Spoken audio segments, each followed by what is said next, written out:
Every single one of us as Americans are guaranteed basic fundamental rights and freedoms that are enshrined in our Constitution.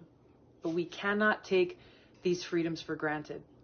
I've introduced legislation to stand up for and to protect brave whistleblowers who've come forward to expose illegal actions within our own government or egregious abuses of power, and to reform the Espionage Act to make sure that if a whistleblower is prosecuted under the Espionage Act, that they will have their fair day in court, something that is currently not allowable under the law as it stands today.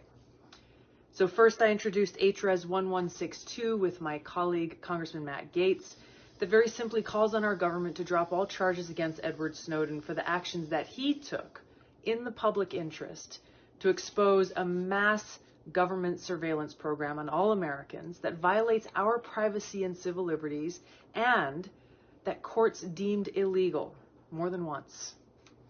I also introduced HRES 1175 with my colleague, Congressman Tom Massey, which calls for the same action, for the government to drop all charges against Julian Assange, who also acted in the public interest as he published information to expose lies and egregious abuses of power in our own government. Last but not least, I introduced a bill, HR 8452, to reform the Espionage Act.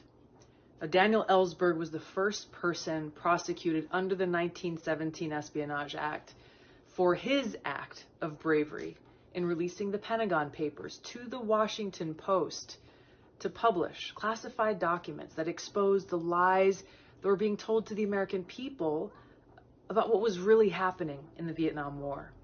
Now, Snowden, Assange, and others are being prosecuted under this same Espionage Act.